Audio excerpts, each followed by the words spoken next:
नमस्कार, मेरा नाम है राजकुमार यादव और आज हम बात करने जा रहे हैं हमारे भारत के missile man doctor APJ Abdul Kalam के बारे में।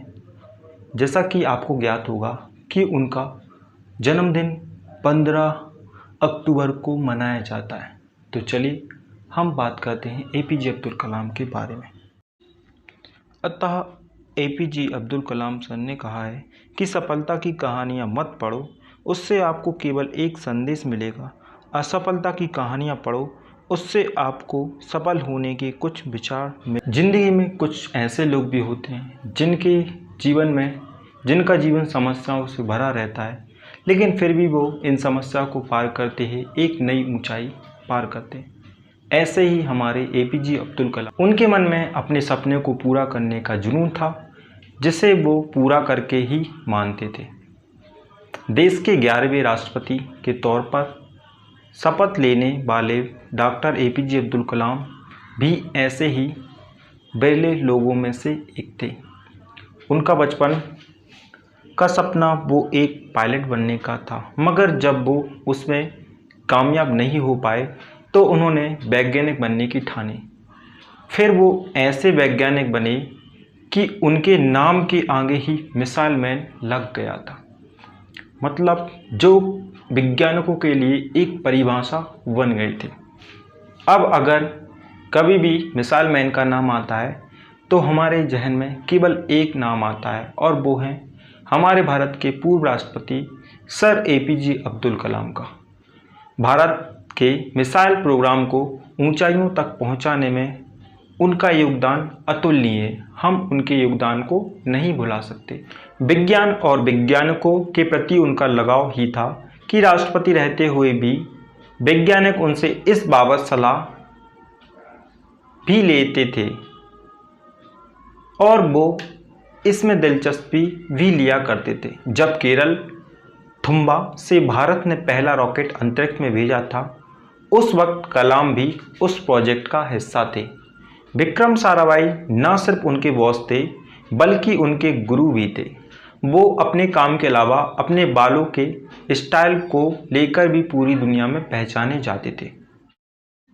अतः एपीजे अब्दुल कलाम सर ने कहा है कि अपनी पहली सफलता के बाद विश्राम मत करो, क्योंकि अगर आप दूसरी बार में असफल हो गए तो बहुत से ओंठ यह कहने के इंतजार में होंगे कि आपकी पहली सफलता केवल एक तुक्का थी। जैसा कि आपको ज्ञात होगा कि इनका जन्म 15 अक्टूबर रामेश्वरम में हुआ था। वो 2002 से 2007 तक देश के 11वें राष्ट्रपति रहे। उन्हें 1997 में देश के सर्वोच्च सम्मान भारत रत्न से भी नवाजा गया था। इससे पहले उन्हें 1981 में पद्म भूषण, 1990 में पद्म विभूषण सम्मान मिल चुका था। उन्होंने फिजिक्स और एरोस्पेस इंजीनियरिंग में डिग्री हासिल की थी। ग्रेजुएशन के अंतिम वर्ष में सभी छात्रों को प्रोजेक्ट दिया गया था जिसको तय समय में पूरा करना था। यह प्रोजेक्ट कम ऊंचाई पर उड़ते हुए एक लड़ाकू विमान का था। इसको इन्होंने अपनी इस मेहनत से तय समय में पूरा किया और अपने शिक्षकों का दिल जीत लिया।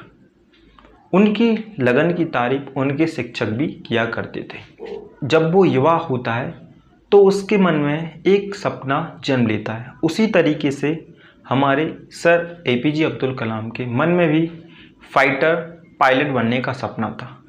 उस दौरान उनके मन में हवा में उड़ने का सपना था। उन्होंने फाइटर पायलट बनने का फैसला किया था, लेकिन फाइटर पायलट बनने के लिए जो टेस्ट हुआ था उसमें उनकी 9वीं रैंक आई थी, जबकि वहाँ पर सिलेक्शन केवल 8 व्यक्तियों का ही होना था।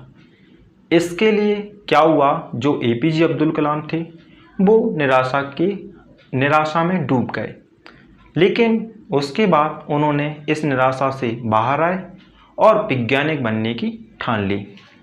अतः एपीजे अब्दुल कलाम सर ने कहा था कि इंसान को कठिनाइयों की आवश्यकता होती है, क्योंकि सफलता का आनंद उठाने के लिए ये जरूरी है।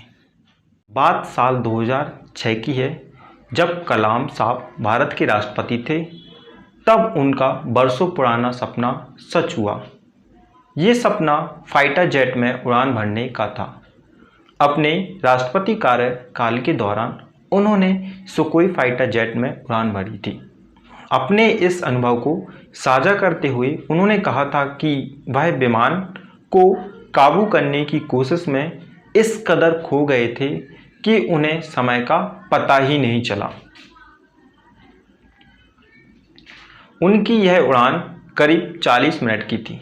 जिस वक्त उन्होंने ये कारनामा किया उस वक्त उनकी उम्र 74 वर्ष की थी। जीवन के आखिरी पल। राष्ट्रपति पद से हटने के बाद वर्ष 2015 में वह शिलांग गए थे। यहाँ पर उन्हें लेक्चर देना था। उनके इस काफिले में सबसे आगे गाड़ी पर एक जवान हाथ में राइफल लिए चल रहा था। कलाम ने लंबे समय तक सुरक्षा में खड़े उस जवान को वायरलेस से मैसेज किया कि वो बैठ जाए, लेकिन जवान ने यह कहते हुए अनुरोध ठुकरा दिया कि उनकी सुरक्षा की जिम्मेदारी उस पर ही है, लिहाजा वो इसको नहीं मान सकता था। इस बात से कलाम सर इतने ज़्यादा खुश हुए थे कि उन्होंने उस जवान को अपने रूम पर बुलवाया था और उसे थैंक यू बडी बोला था। यह इस जवान के लिए किसी अनमोल तोहफे से कम नहीं था। कलाम को 27 जुलाई को IIM शिलांग में क्रिएटिंग आ इनबेबल प्लानेट पर लेक्चर देना था। इसी लेक्चर को देते हुए वो गिर पड़े थे, जिसके बाद उन्हें अस्पताल में ले जाया गया था। यहाँ पर उन्हें मृत घोषित कर दिया गया था। बात 1998 की है, जब अटल बिहारी जी जब भारत के प्रधानमंत्री थे। उस समय पर पोखरण परमाणु टेस्ट का जिम्मा APJ अब्दुल कलाम को दिया। भारत ने 11 मई 1998 को पोखरण में दूसरा परमाणु परीक्षण किया। इस परीक्षण ने पूरी दुनिया को हिलाकर रख दिया था। इस परीक्षण ने भारत को परमाणु ताकत बनाया था। अमेरिका की खुफिया सैटेलाइट जो लगातार भारत पर निगाह रखी हुई थी, उन्हें भी इस मिशन की जानकारी नहीं लग सकी थी। इस परीक्षण के बाद अमेरिका ने भारत पर कई तरीके प्रतिबंध भी लगाए। इसके बाद भी भारत मजबूती के साथ आगे बढ़ा और आज एक बड़ी ताकत बनकर उभर रहा है। इसी के साथ ये हमारा वीडियो फिनिश होता है। एक ये मेरा छोटा सा ट्रिब्यूट है सर APJ अब्दुल कलाम के लिए, क्योंकि वो भारत के ऐसे व्यक्ति हैं जो कि युवाओं के लिए प्रेरणा स्रोत हैं। APJ अब्दुल कलाम हमेशा हमारे हृदय में निवास करते हैं। अतः APJ अब्दुल कलाम सर के अनुसार इंतज़ार करने वालों को उतना ही मिलता है जितना कोशिश करने वाले छोड़ देते हैं। अतः हमें लगातार प्रयास करते रहना चाहिए, जिससे हम सफलता की ओर तीव्र गति से अग्रसर हों। अगर आप इसी तरीके से इंटरेस्टिंग वीडियो देखना चाहते हैं तो प्लीज़ हमारे YouTube चैनल को सब्सक्राइब करें, लाइक करें और शेयर करें और बेल आइकॉन को ज़रूर प्रेस कर दें ताकि हमारे आने वाली YouTube वीडियो की आपके पास नोटिफिकेशन आ जाए। Thank you for watching my videos.